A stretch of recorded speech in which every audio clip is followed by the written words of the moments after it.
Be abejo,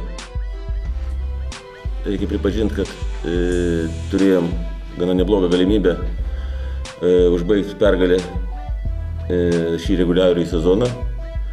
Ir iš tikrųjų labai gerai, kai labai daug kas priklauso nuo tavęs. Ir kas blogiausia, kad mes to šansų šiandien nepasinaudojom. Tai vienas dalykas. Kitas dalykas, blogai, kada sėdi ir nežinai, kai būni priklausomas nuo kitų rezultatų. Tai irgi yra blogai, kadangi nežinai, kaip elgtis toliau. Tai čia, bet bendrai man, tai iš tikrųjų, kas dar vienas yra blogumas, tai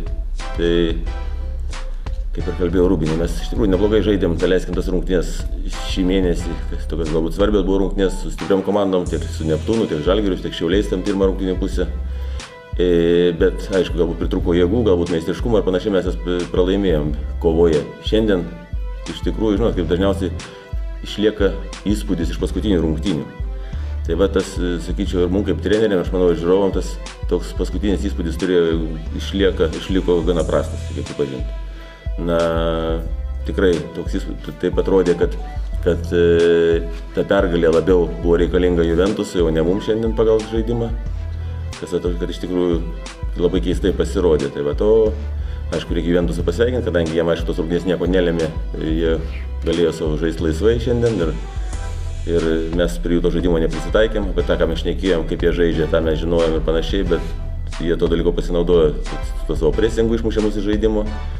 Kitas dalykas, to greitom atakom, na ir pelnė daug pigių taškų, ko mes nesugebėjom padaryti. Na ir daug klaidų pridarėm, daug tokių neteisingų sprendimų, tam tokio chaoso buvo daug šiandien iš tikrųjų, ko tokio lygio komandai neturėtų būti. Nu gaila, aišku, yra kaip yra, pralaimėjom, dabar žiūrėsim toliau į ateitį.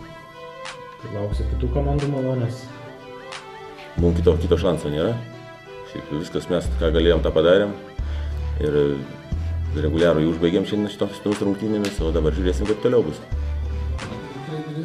Nuo pat pradžių rungtynių, kai Uteniškiai pradėjo spausti, tai visas rungtynės praktiškai jūs neprisitaikėte. Ne, paskui galbūt antroji pusė šiek tiek gal ir tas presingas netoks agresyvus buvo ir mes buvom pasiruošę, žinom, kad jie tą dalyką daro ir mes tam ruošėmės jau kokią porą mėnesių tam presingui, bet iš tikrųjų kas blogiausia, kad mes nesugebam.